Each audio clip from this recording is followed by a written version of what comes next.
Protect yourself before you wreck yourself. I've said that hundreds of times on this YouTube channel, and I've also told you thousands of times, be careful when you play in unlicensed, unregulated, illegal gambling spots. Well, who'd have thought? Today, the FBI arrested 31 people, including an NBA coach, some NBA players, and also a bunch of members who are allegedly in the mafia. Joe Pompliano on Twitter gave a nice write-up on it, so I'm going to go through and read all of his points about this story, and I'm going to give you my thoughts about it. Long story short, stop putting yourself in situations where you can get screwed, okay? Let's see. This morning, current and former NBA players and coaches Chauncey Billups, Terry Rozier, and Damon Jones have been arrested. Okay. This was an illegal gambling and sports rigging operation that spanned years across 11 states. In total, 31 individuals have been arrested. The case involves the Cosa Nostra, the Italian Mafia. I'd recommend not getting involved with the mafia or any criminal operation. Charges include illegal gambling, wire fraud, and extortion. Okay, there are two separate indictments. The first involves 6 individuals accused of participating in a sports corruption scheme that exploited insider information. Long story short, one of the players said, I'm going to pretend to be hurt in the middle of the game. That way, if you bet that I would score under some number of points, which would be a fair line if they played the full game, that will definitely be under. Well, pretty easy to win if you know the guy's not going to play the whole game. So they made many thousands of dollars on these bets. And again, this is just one instance. Who knows what all's going on? Would you believe that some athletes are willing to make a few less points in the game in exchange for a ton of money? Who'd have thought? Next, this indictment involves 31 defendants charged with participating in a nationwide scheme to rig illegal poker games. Are these ones that you play in? Hopefully not. The FBI says they used high-tech cheating technology to steal millions of dollars from victims in underground poker games that were secretly fixed. It's not enough. The poker games that are private are difficult to beat for many reasons. These people decided to cheat on top of it. By the way, why have I always recommended generally or almost entirely shying away from home games? Well, number one, the rake is gigantic.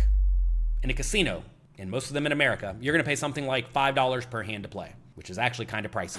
In these home games, though, they may charge $10 a hand, $25 a hand, 5% uncapped, which gets pretty big if you're buying in for $10,000 or $100,000. So the rake is gigantic.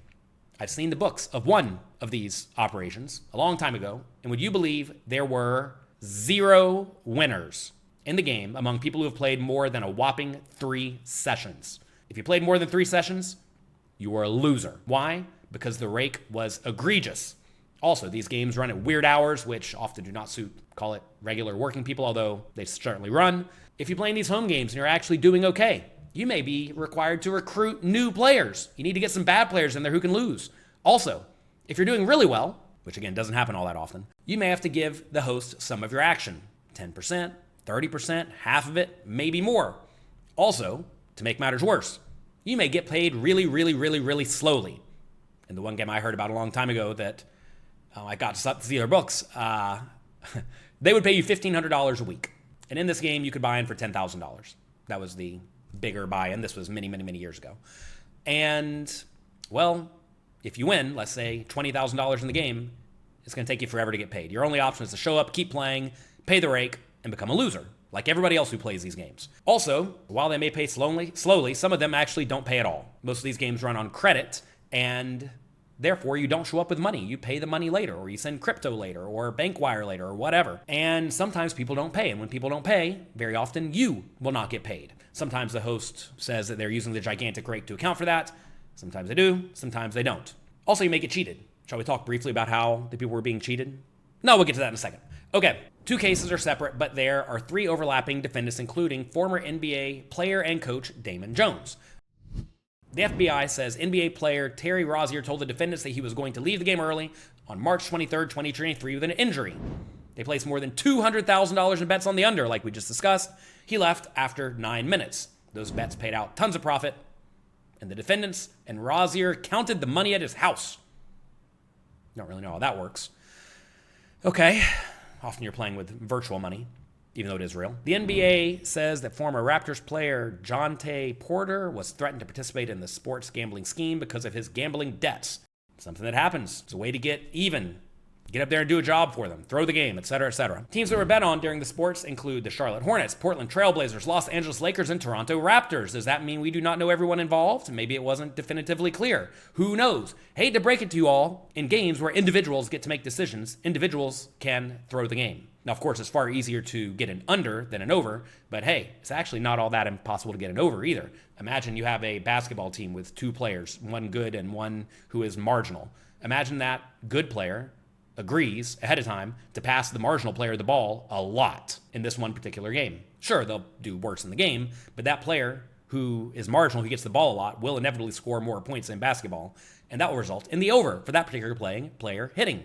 So realize that sports can be rigged in all sorts of ways. You hope they're not, but quite often they may be. Rigged poker games occurred in the Hamptons, that's in New York, Miami, Los Angeles, and Manhattan, also in New York. The poker scheme targeted victims who were lured to participate in the rigged poker games by the chance to play alongside professional athletes, including Chauncey Billups and Damon Jones. You may say, who cares about playing with athletes? Well, it turns out a lot of people do. That said, people play home games for all sorts of reasons. I'll go through a few of them because there are actually some logical reasons why you would at least consider playing a home game. The first is convenience.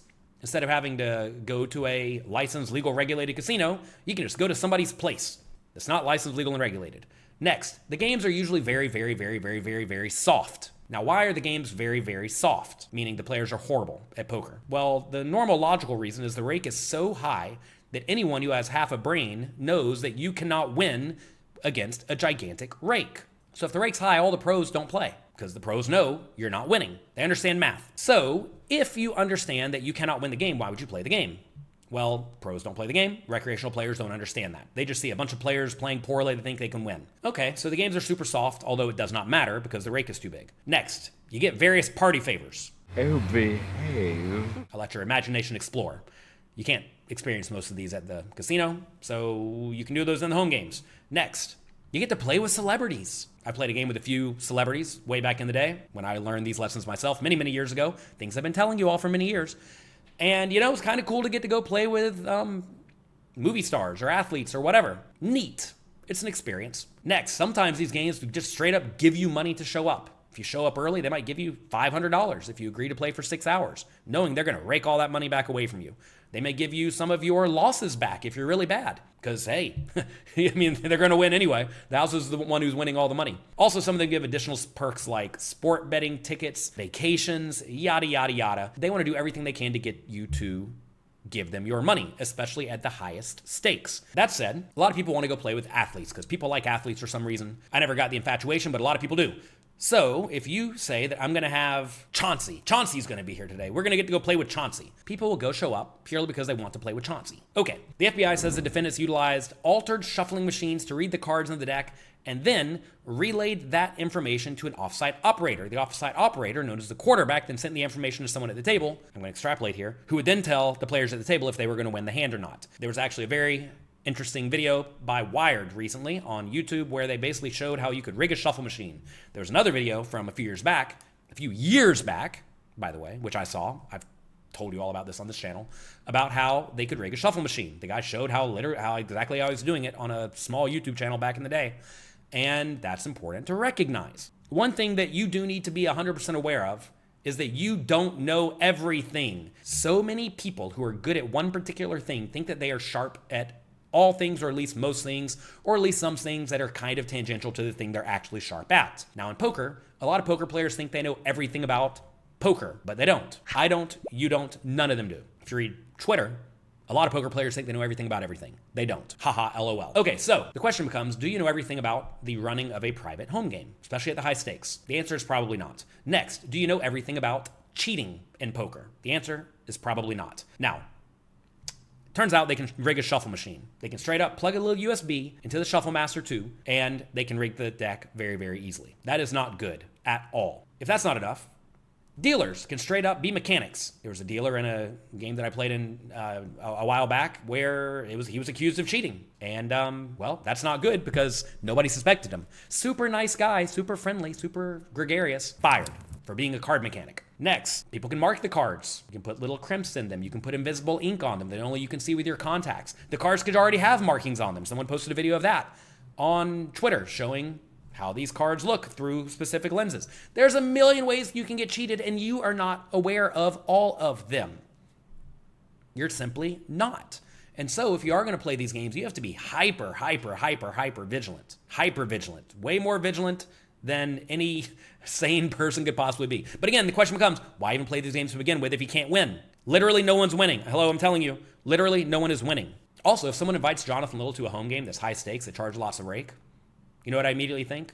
They're probably trying to scam me. Put that one in your memory bank. What's happened next? So they have the shuffle machine where someone knows who's going to win. You'll see players loading money in the pot with their gut shot straight draw, and sure enough, they hit.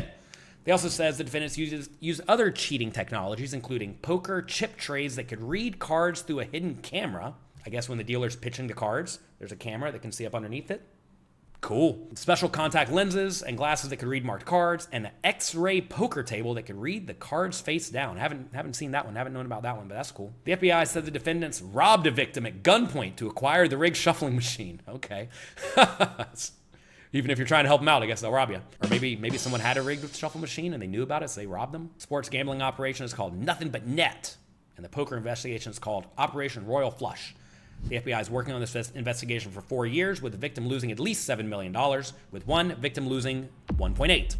Now look, I would not be shocked at all if in these illegal gambling operations in the Hamptons and Miami and Las Vegas and Manhattan, where people have a lot of money, they probably made way more than $7 million. Because while $7 million is a quote-unquote lot of money, I'm aware of these home games, and whenever people are buying in for $100K or $200K or $500K, sometimes late at night, $1 million, right? If you have someone in there who knows the cards, they're going to get absolutely slaughtered. Now you may say, why would they even cheat if they can just rake people to death? Well, a lot of people are impatient. Some of the, call them ethical, illegal gambling operation runners would never cheat their players. And in fact, they aim to give them a good time in exchange for a ton of rake. And, you know, that's their business model. And look, I'm not saying all or even most private games are cheated. I imagine most of them actually are not. Kind of like most online poker sites are not cheated, at least by the operator, because they can just sit back and collect the rake. Why would they screw that up? But I don't know about all the legal issues they were dealing with. Maybe they knew they were on a time crunch. They had to get the money while they could.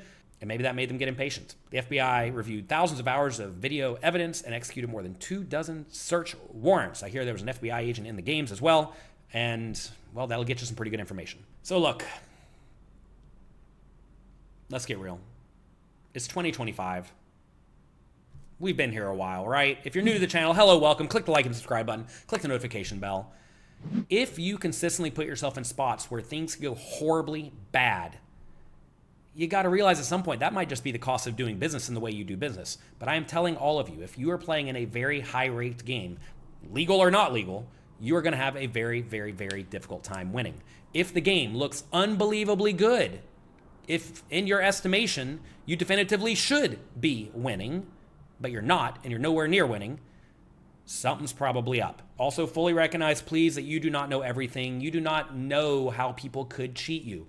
Right now, today, I am sure there's some cheating mechanism that I am completely unaware of, and it's my job to be on top of this stuff, right? So as soon as you realize you don't know what you don't know, you will be way more, call it cautious when it comes to spots that look too good to be true. If I have one piece of advice for all of you, please stop playing at shady venues. Now, I realize a lot of home games are just you playing around the kitchen table with your friends, right?